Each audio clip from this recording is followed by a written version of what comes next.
وَلَقَدْ بَعَثْنَا فِي كُلِّ أُمَّةٍ رَسُولًا أَنِ اعْبُدُوا اللَّهَ وَاجْتَنِبُوا الطَّاغُوتَ।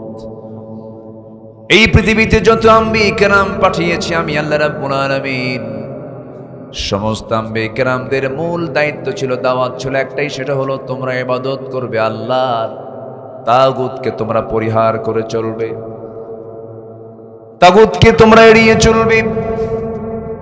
আল্লাহ রাব্বুল আলামিন সকল পয়গম্বরকে একই দাওয়াতের মিশনে দুনিয়াতে পাঠিয়েছিলেন।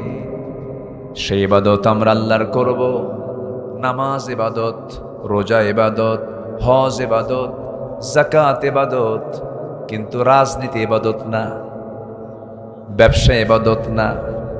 এরকম চেতনার কিছু লোক এই দেশে আছে না নাই? আসতে বলবেন না, আছে না নাই? এটাকে কথার মার পেঁচে বিভিন্ন টেকনিক করে বলেছে মসজিদ, মাদ্রাসা, দান, সদকা, এতিমখানা, এগুলো হচ্ছে দিনদারি।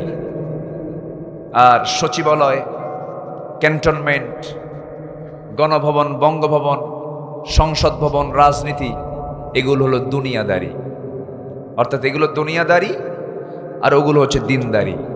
এরকম করে একটা পার্থক্য সৃষ্টি করে জেনারেল শিক্ষা, ইসলামী শিক্ষা, এরকম করে করে একটা কথার মোড়কে মার পেঁচে আমাদের আল্লাহর পক্ষ থেকে মনোনীত ইসলামকে তারা কোণঠাসা করে রাখার ষড়যন্ত্র চালিয়ে যাচ্ছে।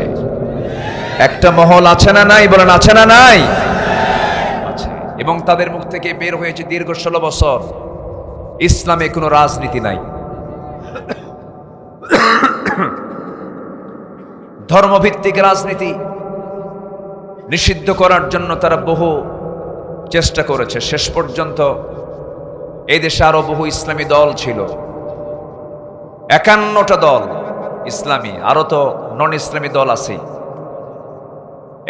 এতগুলো দলের ভিতর থেকে শুধু 5 অগাস্টের 4-5 দিন আগে একটা দলকে শুধু নিষিদ্ধ করা হয়েছে।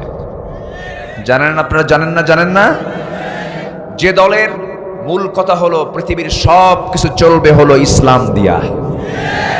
কি দিয়া বলেন? ইসলাম দিয়া। এখন প্রশ্ন হলো, আরো তো ইসলামী দল আছে, ওগুলো কেন নিষিদ্ধ হলো না? তাই না? প্রশ্ন কিন্তু এই জায়গায়।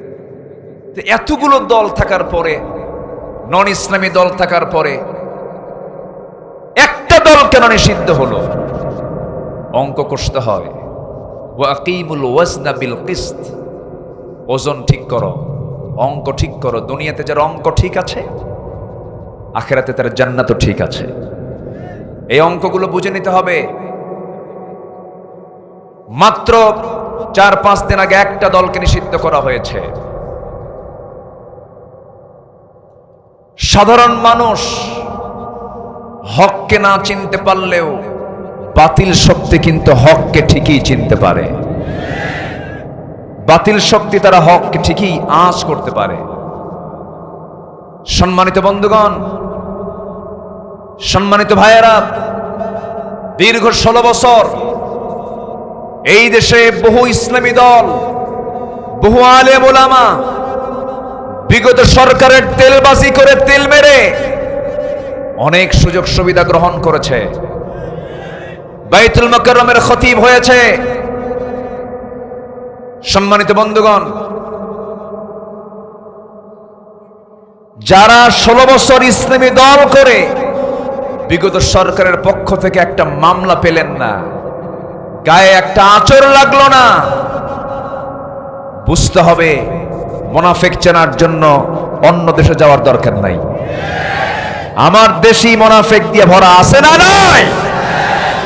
আচ্ছা, চোরের মায়ের শেষে এসে খুব তোড়জোড়।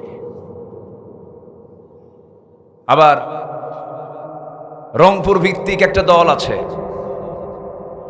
বলল হাসনাত আব্দুল্লাহর আসতে দেওয়া হবে না, সার্জিস আসতে পারবে না। বিগত জুলুম শাহীর পক্ষে যারা মদত জুগিয়েছে, যারা পেট্রোনাইজ করেছে, যারা জালিমকে সহযোগিতা করেছে, তারাও বড় জালিম। শত্রু চিহ্নিত করার দরকার আছে না নাই? আসতে বলবেন না, আছে না নাই? 53 বছর দেশের স্বাধীনতা, 25 বছর এক সরকার চালিয়েছে যারা বিদায় হলো, 16 বছর আরেক সরকার চালিয়েছে, 9 বছর আরেকটি দল চালিয়েছে, মাঝখান দিয়ে কেয়ারটেকার কিছু চালাইছে। সব দেখে শেষ। আগামীর দেশ আমরা দেখতে চাই কোরআনের দেশ। রাজি আছেন কারা কারা? হাত উঁচু করে দেখান মুসলমান।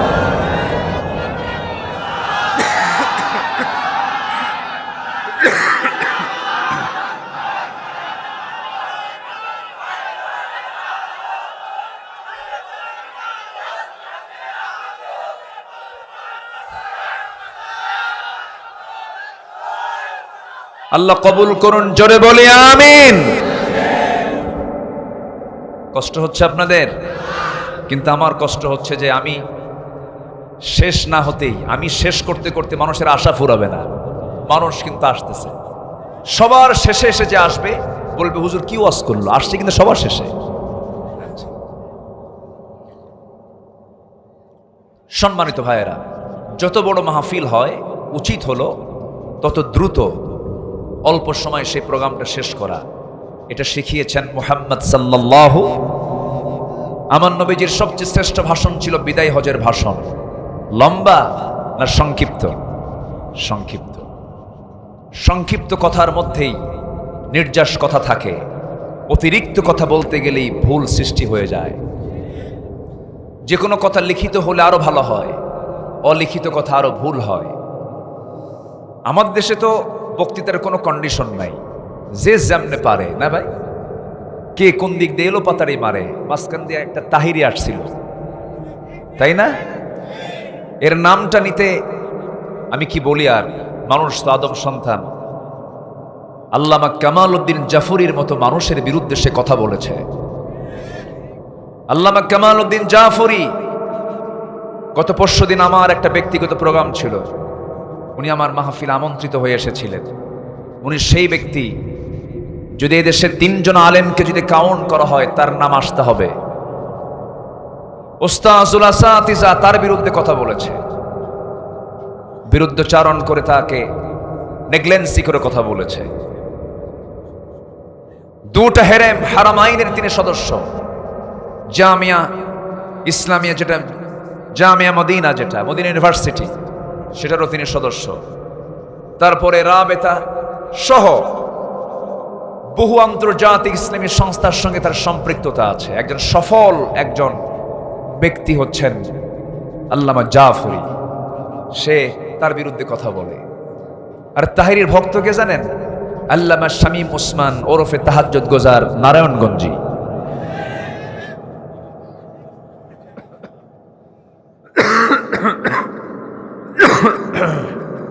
ঠান্ডা লাগছে, দোয়া করেন তো আমার জন্য। দোয়া করবেন না আমার জন্য? দোয়া করবেন না?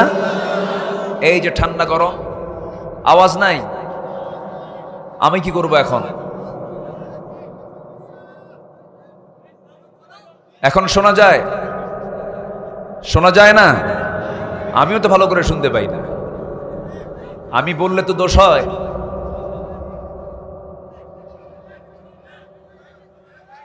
একটু জিকির করি লা ইলাহা।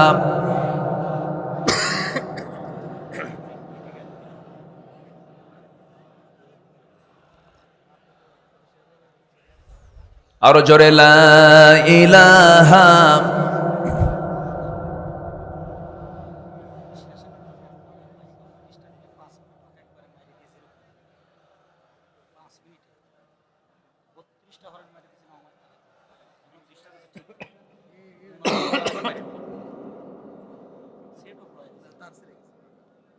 জি, এখন কি শোনা যায়? শোনা যাচ্ছে? যাক, কপাল ভালো, আলহামদুলিল্লাহ। মেশিন তো একটু কম বেশি হতেই পারে, ধমক দিয়েন না, ধমক দিলে আরো খারাপ হবে। যা আছে কপালে। জি, বলি আলহামদুলিল্লাহ। তো শামীম ওসমান এসে বলে হুজুর আমি আপনার জিকিরের খুব ভক্ত, ওয়াজের ভক্ত না। জিকির, নাচানাচি এটা খুব পছন্দ আমার। আমরা এই মঞ্চটাকে বিগত 16 বছর অনেক নোংরা পরিবেশ দেখেছি। এই পবিত্র প্ল্যাটফর্মকে আমরা আয়াত আর হাদিস ছাড়া অন্য বাজে কথা শুনতে চাই না, ঠিক কিনা? আপনি সচেতন হন, বক্তা এমনি সচেতন হয়ে যাবে। কোরআন হাদিস দিয়ে কথা বলবে, আপনি শুনবেন। জোরে বলি ইনশাআল্লাহ। সম্মানিত ভাইয়েরা, আমার ভাই জানেন অসুস্থতা, পাটা ভেঙে গেছে, কেটে গেছে, 45টা সেলাই দেওয়া, কষ্ট করে মাহফিলে এসেছেন তিনি। বলি আলহামদুলিল্লাহ। আমরা অসুস্থ হলে কমিটি বিশ্বাসই করে না, কমিটি বিশ্বাসই করে না যে আমরা অসুস্থ। কেন? হুজুর আপনাদের কাছে কি আবার আপনারা তো রহমত প্রাপ্ত মানুষ, অসুখ কেন হবে? মা লিহাদার রাসূল ইয়ামশি ফিল আসওয়াক ওয়া ইয়াকুলু তুআম। এই আমি তো আশ্চর্য হয়ে যাচ্ছে, আমার ভাইজান এই অবস্থা আসলেন কেমনে? আল্লাহ তুমি তাকে সিহহাতে কুল্লিয়া আজলা দান করো। জোরে বলি আমিন। অসুস্থতা বড় কষ্টের, কিন্তু নিয়ামত। আল্লাহ আমাদের সকল নিয়ামত, সুস্থতা অসুস্থতা সবগুলোকে নিয়ামত হিসেবে গ্রহণ করার তৌফিক দান করুন। সম্মানিত ভাইয়ের, আমি মূল কথায় আসি। তাহলে ইসলামকে আমরা মানবো 1 আনা না 16 আনা? আসতে বলবেন 1 আনা না 16 আনা? 16 আনা ইসলাম আমরা মানব। আমাদেরকে গালি দিত যে আমরা ধর্মের নামে রাজনীতি করি, ধর্মের ব্যবসা করি। কিন্তু যিনি পালানোর জন্য দাড়ি কাটলেন, তিনি কিসের জন্য দাড়ি রাখছিলেন? যিনি যে পালানোর জন্য দাড়ি কাটলেন, উনি দাড়িটা রাখছিলেন কি পালানোর জন্য? দাড়ি কাটলেন কেন? যারা নিজের মন মতো দাড়ি রাখে আবার দাড়ি কাটে, একই মাথায় পট্টি বাঁধে আবার একই মাথায় দুর্গা পূজার তিলক লাগায়, তারাই ধর্মের ব্যবসায়ী। অনেক কথা শুনেছি 16 বছর। এই পাবনার দই বাজারে আমাকে লক্ষ্য করে গুলি করা হয়েছে। কই ওরা? ওরা কই? মামু বাড়ি দিল্লি, মামু বাড়ি দিল্লি গিয়ে বসে আছে, কথা বলতে দেয়নি আমাকে। আরেকজন কালামানিক বিচারপতি, অবৈধ, ওর মুখে আমি কোনোদিন হাসিও দেখি নাই, হাসে না। যে লোক হাসে না তার বউরা থাকে কেমন আমি বুঝি না। বউরা মনে মনে এটা মরবে কোন দিন। হাসা উচিত, হাসলে মানুষের স্বাস্থ্য ভালো থাকে। এ হাসেও না। 116 জন আলেমের তালিকা করেছিল, 116 জন, এর মধ্যে আমার নামটাও দিয়েছিল। ওরা আমাদের তালিকা করেছে, এখন আল্লাহ ওদের তালিকা করা শুরু করেছে।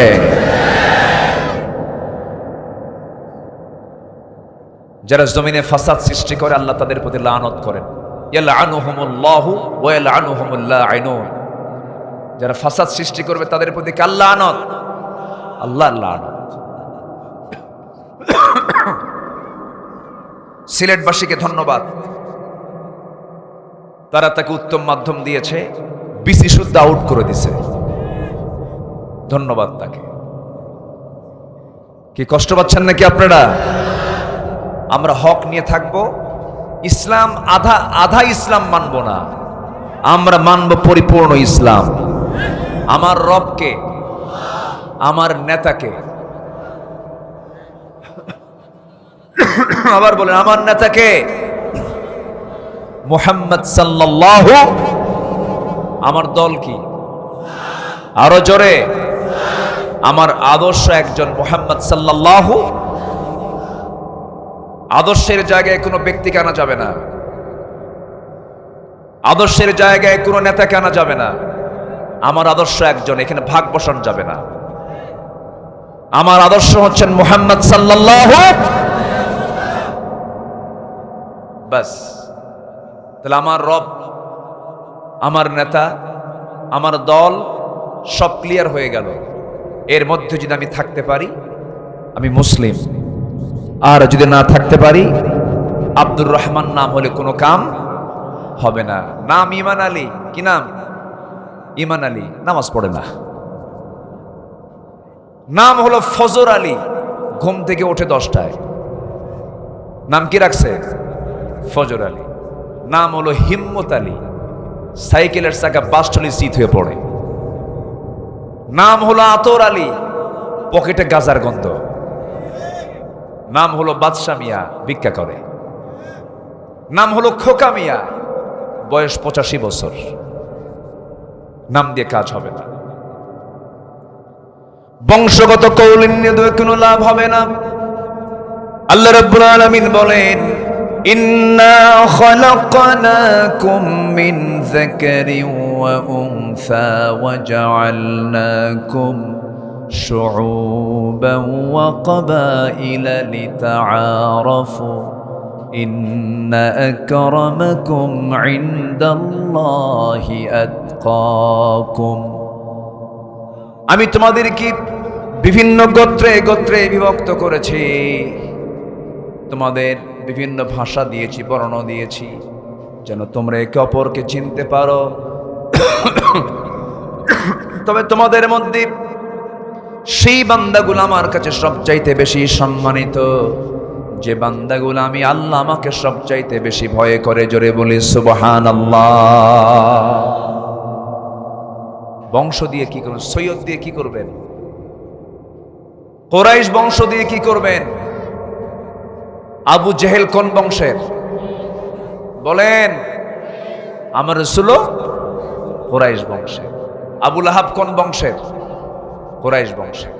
অনেকদিন আগে ইব্রাহিম ভাই এক মাহফিলে গেছি, এক পীর সাহেব হচ্ছেন অতিথি। আমি সালাম দিলাম, উত্তর দেয় না। পীর সাহেব মানুষ তো, উত্তর নাই। আবার সালাম দিলাম, মাথা একটু নড়ালো। বললাম, মুরব্বী কেমন আছেন আপনি? ভালো আলহামদুলিল্লাহ। তো পরে উইলিংলি আমাকে একটু প্রশ্ন করলেন। আমি বললাম যে আপনার পরিচয়? কে? আমি অমক পীর জাদা। তিনি আমাকে এবার প্রশ্ন করছেন আপনার পরিচয়? আমি বললাম আমি হলাম নবী জাদা। তিনি বলতেছে আপনি নবী জাদা, এটা কেমন করে উত্তর দিলেন আপনি? আপনি আমাকে খাটো করছেন কেন? কেন আপনি যদি পীরের ছেলে, যদি পীরজাদা হতে পারেন, আমি নবীর ছেলে, আমি নবীজাদা। আমার বাপ আদম নবী ছিল, আমি তার ছেলে, আমি নবীজাদা। কি কথা ঠিক আছে কিনা? কথা ঠিক আছে কিনা? কথা ক্লিয়ার? আমার দেশের পীর কেবলাগুলো, প্রত্যেকটি খানকাগুলো যদি আজকে এক সুরে কথা বলতো, দেশে বিপ্লব ঘটে যেত। কেউ কথা বলেনি। 16 বছর কি নির্যাতিত হলো, কি নিপীড়িত হলো, কেউ কোনো কথা বলেনি। কিন্তু একটা মাস আমার সন্তান, আপনার সন্তান, আমরা ভাবছিলাম মনে হয় ডিভাইস আসক্ত হয়ে গেছে, মাদকাসক্ত হয়ে পড়েছে, ফ্রি ফায়ার পাবজি নিয়ে পাগলা হয়ে গেছে। না, ওই আমার সন্তানরা, ওই ছাত্ররা জাতে মাতাল, তালে ঠিক ছিল। ওরা জায়গা মতো হানা দিছে। ওরা চলে গেছে গণভবনে দুপুরের খাবার খাওয়ার জন্য, ঠিক কিনা? আমরা দুপুরে গিয়ে খাবার খাবো, তুই দিল্লি গিয়ে খাবার খা। কথা ক্লিয়ার? কথা ক্লিয়ার? দরবার খুলে করবেন কি? যে দরবার হকের পক্ষে কথা বলে না, জালেমের বিরুদ্ধে কথা বলে না, বড় আফসোসের বিষয়। এদেশে টুপিওয়ালার কি অভাব? মসজিদের অভাব? মাদ্রাসার অভাব? প্রত্যেকটা ইমাম, প্রত্যেকটা আলেম ওলামা যদি 101 তলা যদি ঝাঁপিয়ে পড়তো সব বঙ্গোপসাগরে হাবুডুবু খেত। ওই যুবকরা যখন সব রাস্তায় নামছে তখন আমরা আছি চোরের মায়ের বড় গলা।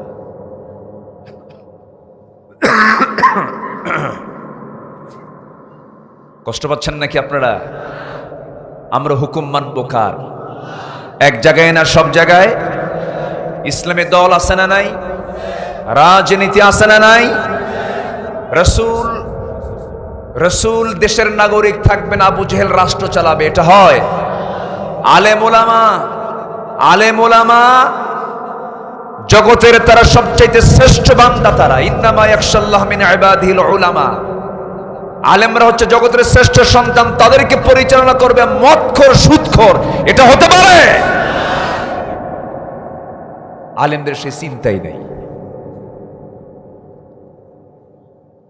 সম্মানিত ভাইয়েরা, আমরা এত দোয়া করি, দোয়াগুলো কবুল হয় না কেন? দোয়া কবুল না হওয়ার কিছু কারণ আছে, 10টা কারণ। বলেন কয়টা কারণ? বলেন কয়টা কারণ? 10টা কারণ।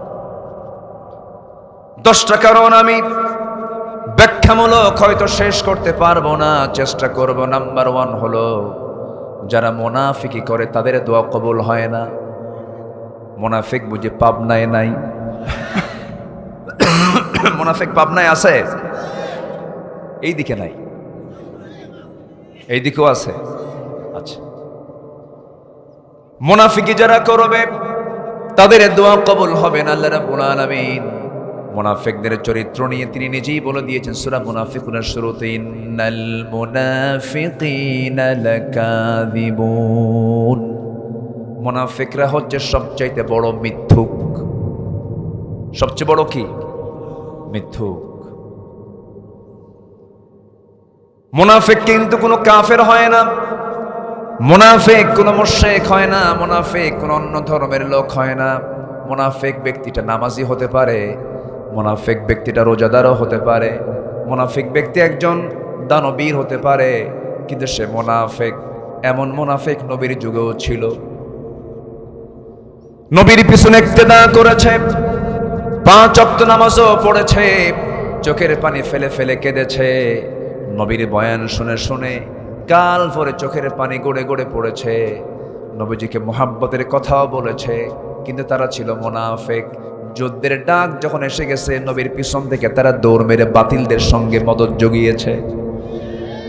সেই এরকম মুনাফিক মার্কা লোক এখনো আছে না নাই? আচ্ছা, একজন মুনাফিকের কথা মনে হয়ে গেল,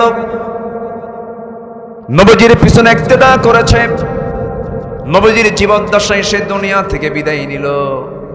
নবীর কানে সংবাদ চলে গেল ওই মুনাফিকের একজন সন্তান ছিলেন, তিনি একজন ভালো সাহাবী। নবীর কাছে সে বলছেন, ইয়া রাসূলুল্লাহ, আমার জন্মদানকারী পিতা যদিও মুনাফিক, কিন্তু আমার তো বাপ হয়। আমি জানি আমার বাপ ভালো মানুষ ছিলেন না, কিন্তু আপনার কাছে একটু বরকতের জন্য এসেছি। যদি আপনি আমার আব্বার কাফনের কাপড়ের জন্য যদি আপনার একটা জুব্বা দিতেন, খুব খুশি হতাম, আমি তো আপনার সাহাবী। রাসূল মানা করলেন না, রাসূল সঙ্গে সঙ্গে একটা জুব্বা তার হাতে দিয়ে দিলেন। সাহাবী তার নিয়ে চলে গেলেন, গোসল করানো হলো, কাফনের কাপড় পরিয়ে দেওয়া হলো। কিছুক্ষণ পর কাদা কাদা কণ্ঠে সে বলছেন, হুজুর, আমার বাবার কাফনের কাপড়টাও পড়া হয়ে গেছে, দয়া করে আপনি যদি জানাজা পড়াতেন, আমি আপনার সাহাবী খুব খুশি হতাম। নবীজির মনটা ছিল কঠোর না নরম? বলেন বলেন। খুব নরম ছিল, দিলটা খুব নরম ছিল। আবার ভাববেন না তিনি কঠোর ছিলেন না, না, আশিদ্দাউ আলাল কুফার, কাফিরদের ব্যাপারে খুবই কঠোর ছিলেন। আমার নবীজি বললেন, আমার সাহাবী, তুমি যখন বলেছো, আমি তোমাকে কেমন করে মানা করি, তুমি তোমার সাহাবী, যাও, আমি আসবো। চলে গেলেন, জানাজা শুরু করবেন। পিছন দিক থেকে একজন সাহাবী, তার নাম হলো ওমর রাদিয়াল্লাহু আনহু, তিনি রাসূলকে ইঙ্গিত দিয়ে বলছেন, হুজুর, আপনি কি কামটা করতেছেন? ও তো মুনাফিক ছিল। রাসূল বলেন, ওমর, আমার কাজে আমাকে বাধা দিও না। আমি জানাজা পড়ায়া দেই। আমার সাহাবী বারবার বলছে আমি কেমন করে মানা করি, জানাজা পড়ায়া দেই। তিনি জানাজা আদায় করে ফেললেন। শেষ হলো না, সঙ্গে সঙ্গে ফরমান জারি হলো, আপনি মাফ চান বা না চান, আপনি ক্ষমা চান বা না চান, ৭০ মাররাতান ফালান ইয়াগফিরাল্লাহু লাহ, ৭০ বারও যদি আপনি মুনাফিকের জন্য দোয়া করেন সেই দোয়া কবুল হবে না।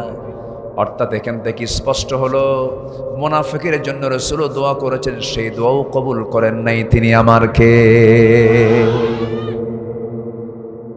মুনাফিকের দোয়া তো কবুল হয় না, আবার মুনাফিকের জন্য কোনো বিশেষ ভালো মানুষ দোয়া করলো সেই দোয়া কবুল করেন না। তিনি কে? আল্লাহ তাআলা। মুনাফিকদের উপর আল্লাহর লানত। মোটামুটি কোরআনে লানত প্রাপ্ত 10টা গুণ, 10টা শ্রেণী আছে। আমি এই বিষয়ে আমার বক্তব্য আছে, সেই দিকে আমি যাব না। যারা মুনাফিক তাদের প্রতি আল্লাহ তাআলা লানত দিয়েছেন। আমার বন্ধুগণের এখান থেকে একটা বিষয় স্পষ্ট হয়ে গেল, মুনাফিকি হয়ে দুনিয়া থেকে বিদায় হওয়া যাবে না। মুনাফিকি করে দুনিয়া থেকে বিদায় হব না আমরা। মুনাফিকের 4টা আলামত। যখন কোনো কথা বলে মিথ্যা বলে, যখন সে ওয়াদা করে ওয়াদা ভঙ্গ করে, ওয়াইদা তুমিনা খান, যখন আমানত তার কাছে রাখা হয় তখন আমানতের খেয়ানত করে। নাম্বার 4 হলো যখন সে কথা বলতে নেয় বেহুদা বাজে গালিগালাজ দিয়ে কথা বলে। এই 4টা স্বভাব আছে যার, মুনাফিকি আসতে কয়, মুনাফিকি আছে তার। তাহলে কি এই 4টা স্বভাব কি আছে সমাজে? আছে।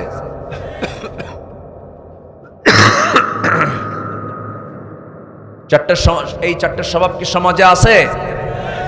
আচ্ছা, মিথ্যা কথা কে বলে নাই বলেন? এই পৃথিবীতে একজন ব্যক্তি ছাড়া যার জীবনে একটা কৌতুক করে মিথ্যা রেকর্ড নেই, তিনি হচ্ছেন মুহাম্মদ সাল্লাল্লাহু। একটা ঘটনা আমাকে খুব ভাবায়, আমাকে খুব কাঁদায়। তিনি হচ্ছেন ওমরে ফারুক রাদিয়াল্লাহু তাআলা আনহু। সবাই চিনেন তো নাকি? কে কার নাম বললাম বলেন তো? কয় নাম্বার খলিফা বলেন? কয় নাম্বার? 2 নম্বর খলিফা। বহুদিন আগে এক মাহফিলে বললাম, ওমরে ফারুককে চিনেন কে? সামনে থেকে এক ছেলে দাঁড়ায় বলে, হুজুর আমি চিনি। কে? আমাদের বাড়ির দোতলায় ভাড়া থাকে। বললাম তুমি 100তে 100 পাইছো, তোমার এলেম অনুযায়ী তোমার উত্তর ঠিক আছে। ওমরে ফারুকের একটা স্মৃতি আমাকে খুব কাঁদায়। তিনি একদিন পাগলের মতো হয়ে গেলেন। হুযায়ফা নামে একজন সাহাবী ছিলেন, তার কাছে গিয়ে ধরনা দিয়ে কাঁদতেছেন আর বলছেন, ভাই আমি জানি তোমার কাছে আমার নবীর পক্ষ থেকে তোমার কাছে মুনাফিকের একটা তালিকা আছে, লিস্ট আছে, সেই লিস্ট আমি একটু দেখতে চাই। সঙ্গে সঙ্গে তিনি বলছেন, আপনি এই লিস্ট দেখে কি করবেন? হাউমাউ করে কেঁদে কেঁদে বলছে, ভাই রে আমার মন বলছে ওই মুনাফিকের তালিকায় আমি ওমর, আমার নামটা মনে হয় থাকতে পারে। দেখো তো আমার নামটা আছে নাকি? আমি ওমর, আমার কাছে মনে হয় ওমর বুঝি মুনাফিক হয়ে গেছে।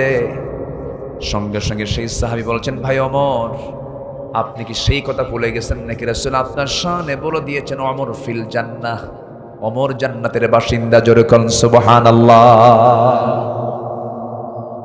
আরেকজন সাহাবী হানজালা রাদিয়াল্লাহু তাআলা আনহু, তিনি বাড়ি থেকে দৌড় মেরে মেরে আসতেছেন আর বলতেছেন, নাফাকা হানজালা, নাফাকা হানজালা, নাফাকা হানজালা। বলা হলো, হানজালা তোমার কি হয়েছে?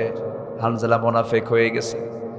নবীর কাছে এসে বলছেন, হুজুর আপনার সামনে বসে থাকলে আখিরাতের কথা মনে হয়ে যায়, যখন আপনার কাছ থেকে দূরে চলে আসি, পরিবারে চলে আসি, দুনিয়ার কথা বারবার মনে হয়, আমি মনে হয় মুনাফিক হয়ে গেছি। রাসূল বলেন, না রে হানজালা না, স্ত্রীর দিকে নজর দেওয়া আমার সুন্নাহ। স্ত্রীর জন্য খরচ করা সাদকা, সন্তানের জন্য লালন পালন, এটা সাদকার কাজ, ভালো কাজ না। ওরে হানজালা তুমি মুনাফিক হও নাই, তুমি আমার প্রিয় সাহাবী। জোরে কোন সুবহানাল্লাহ। তারা কি আশঙ্কা করতেন? আর আমার দেশের কিছু দরবার আছে জান্নাতের টিকিট দিয়ে দেয়, মুরিদ হও, গরু পাঠাও, তুমি জান্নাত পেয়ে যাবা। জোরে কোন নাউজুবিল্লাহ। খাজা, দিল কর তাজা, ইসমে জালাল, গাজার কলখি খাওয়া হালাল। যেরকম নাউজুবিল্লাহ। এরকম ভণ্ড দরবার আমার দেশে আছে না নাই? আসতে বলবেন না, আছে না নাই? এই সমস্ত ভণ্ড দরবারে কিছু ভণ্ড আছে, মুরিদ থেকে সেজদা গ্রহণ করে। ওই সমস্ত ভণ্ডের দুই পা ভেঙ্গে গুঁড়া করে দেওয়া দরকার। শিরিক আছে যেখানে, প্রতিবাদ সেখানে। শিরকের কোনো কাজ আমরা করব না, করতে দেব না। আমার বাপ ইব্রাহিম আলাইহিস সালাম শিরিক সহ্য করছেন? শিরিক সহ্য করছেন? বাপ করে এক, ছেলে করে আরেকটা। বাপ মূর্তি বানায়, ছেলে মূর্তি ভাঙে। মেলাগুলো রব বানাইছে, মূর্তি বানাইছে, বানায় বিক্রি করবে। বলল বাজান এই মূর্তিগুলো বিক্রি করতে হবে। এমন রব মানে রব আবার বেঁচে খায়। রব কি করে খায়? বেঁচে খায়। কাব্বা ঠিক আছে, আপনি যান, আমি নিয়ে আসতেছি। তো সব মূর্তিগুলোর মাথা ভেঙ্গে ঝুড়িতে তুলে এবার বাজারে নিয়ে আসছেন। বাজারে রাখা মাত্রই সব মূর্তির মাথা ভাঙ্গা দেখে এখন বাপ বলে, আজর বলে, ইব্রাহিম তুমি করছো কি এটা?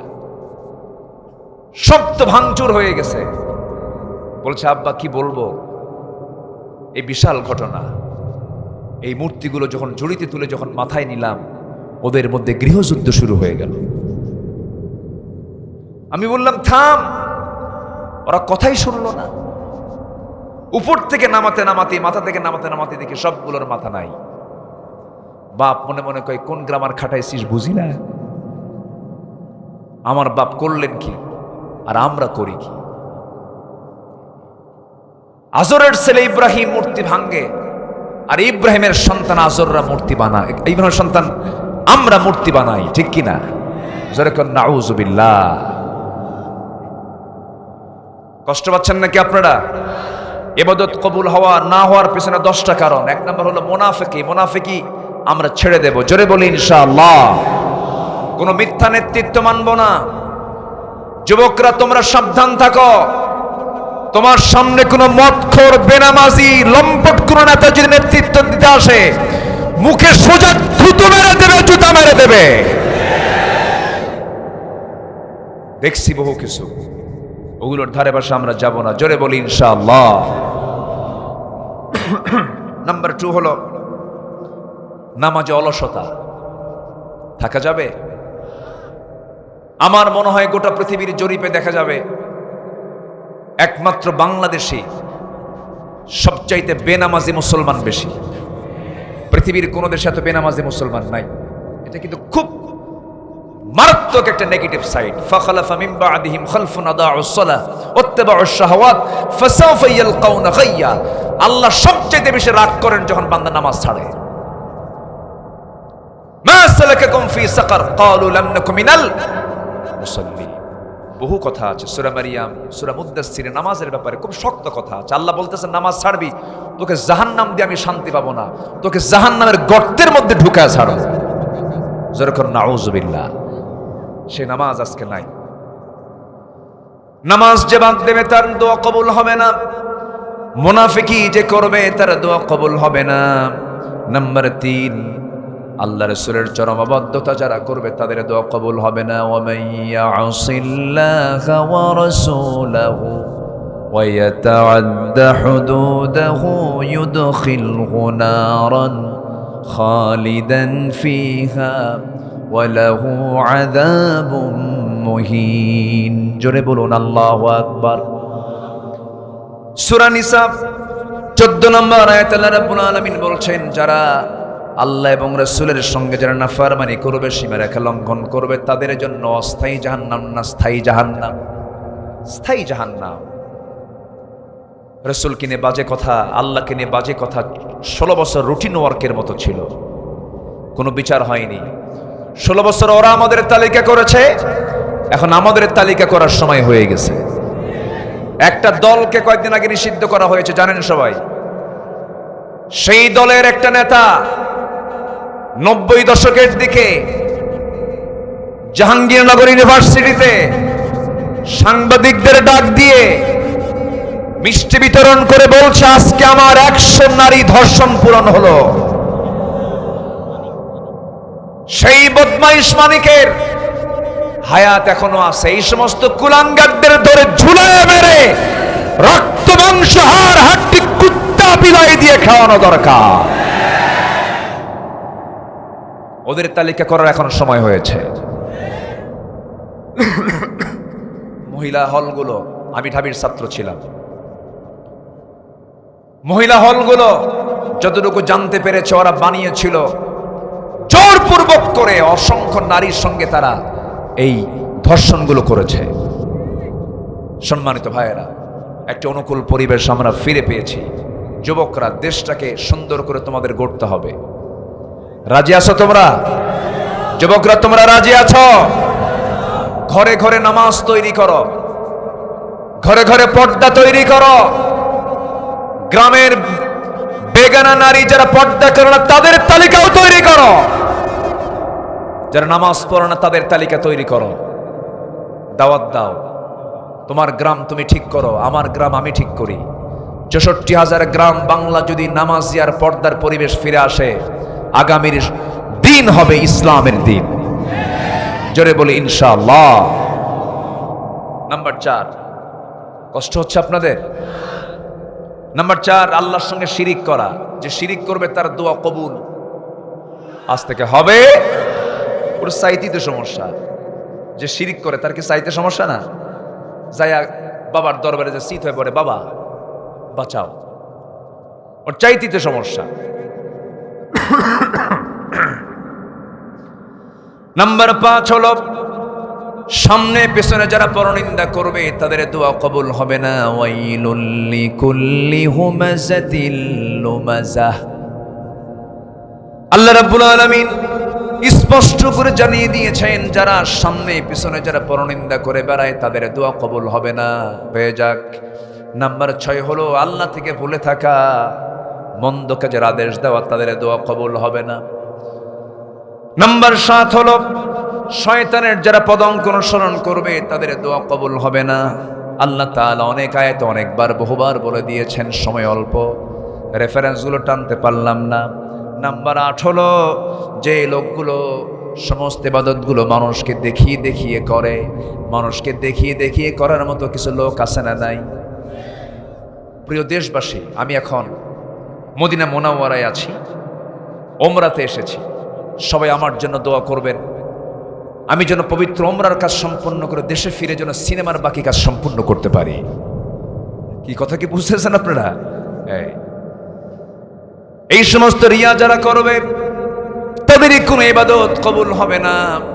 ডিসপ্লে করে কোনো ইবাদত কবুল হবে না। দান করছে একজন 1 লক্ষ টাকা, হয়তো তার নামটা মিসিং হয়ে গেছে। শেষ পর্যন্ত কমিটিকে বলে, ভাই তুমি আমার নামটা যখন নাও নাই, দান করবোই না, টাকা ফেরত দাও। আছে কিন্তু, আসতে বলবেন না, আছে না নাই? একটাবার আপনি আমার নামটা নিলেন না, আমি এতগুলো টাকা দিলাম, ওর কি নিয়ত ঠিক আছে? অথচ মা তুনফিকু বিয়ামিনিহি, ডান হাত দেবে বাম হাত জানবে না, বাম হাত দেবে ডান হাত জানবে না। আল্লাহ বলছেন আমি তাকে আরশ আজিমের ছায়ায় জায়গা দিয়ে দেব। নাম্বার 9 হলো যারা কুফরি করবে তাদের দোয়া কবুল হবে না। নাম্বার 10 হলো আল্লাহর সঙ্গে মিথ্যা দৃঢ় অঙ্গীকার করে যারা আবার অবকাশ সঙ্গে ভঙ্গ করবে তাদের দোয়া কবুল হবে না। এই 10টা বিষয়ে দোয়া যে কবুল হবে না, শক্ত ঘোষণা দিয়েছেন তিনি আমার কে? নামাজ পড়বেন 5 ওয়াক্ত, কারা কারা একটু হাত তুলে দেখান দেখি। 5 ওয়াক্ত নামাজ কারা কারা পড়বেন? বাড়ির বউ সহ। জোরে একজন কইছে বউ নাই, বান্ধবী সহ। হ্যাঁ, জোরে বলি ইয়া আল্লাহ, আমাদেরকে 5 ওয়াক্ত সালাত জামাতের সাথে আদায় করার তৌফিক তুমি আল্লাহ দিয়া দাও। জোরে বলি আমিন, আরো জোরে আমিন। হাত নামান। সম্মানিত হাজিরিন, আমার ইব্রাহিম ভাই 100 জন লোক নিয়ে বসছিল। এরপরে একটা প্ল্যাটফর্ম তিনি তৈরি করেছেন। উনি না তৈরি করলে আমি পারতাম না। আমাদের ওয়াজ তো আবার লোক লাগে। ভাইজান একটা প্ল্যাটফর্ম তৈরি করে দিয়েছেন, এরপরই না কথা বলতে পারছি। এখন কি শোনা যায় না? কি মুশকিল এগুলো। এত মিসিং আপনাদের। এখন শোনা যায়, এখন এই দিকে রোগ ধরছে, ভাইরাস এই দিকে ছিল, সেই ভাইরাস এই দিকে আসছে আবার। ভালো আছেন? সম্মানিত ভাইয়েরা, দোয়া কবুলের জন্য, ইবাদত কবুলের জন্য এই 10টা অপরাধ থেকে আমাদেরকে দূরে থাকতে হবে। সবাই রাজি আছেন তো? সবার মুখস্থ নাই এখন, আমি বলেছি 10টা, কিন্তু রেকর্ড এখানে অনেক ক্যামেরা রেকর্ড করেছে, শুনে নেবেন পরে। গান না শুনে আমরা ওয়াজ শুনবো, জোরে বলি ইনশাআল্লাহ। সম্মানিত বন্ধুগণ, আর সেই দিন নাই যে মাহফিল করার জন্য থানায় যেতে হবে, আর সেই দিন নাই। গত পরশুদিন আমার মাহফিল আমি ডিআইজি মহোদয়, রাজশাহী রেঞ্জের ডিআইজি মহোদয়কে বললাম, ভাই আমার মাহফিল আপনার আসতে হবে। বলে হুজুরদের দাওয়াত পাই না। উনি টোটাল টিম সহ, এসপি মহোদয় সহ, ডিআইজি রাজশাহী জোনের ডিআইজি রেঞ্জ, রাজশাহী রেঞ্জের ডিআইজি মহোদয়, তিনি আমার মাহফিলে চলে আসছেন। এখন থানার কাছে আর কমিটির যাওয়া লাগে না, বরঞ্চ থানা বলে কিছু কি লাগবে আপনাদের, কিছু বলুন, খেদমতে নিয়োজিত, ঠিক কিনা? এটাই যদি থাকতো 16 বছর, জনগণ আপনাদেরকে প্রত্যাখ্যান করতো না। কোরআনের সঙ্গে আপনারা বেয়াদবি করেছেন, গজব নাযিল হয়েছে। আল্লাহ সবাইকে বোঝার তৌফিক দান করুন।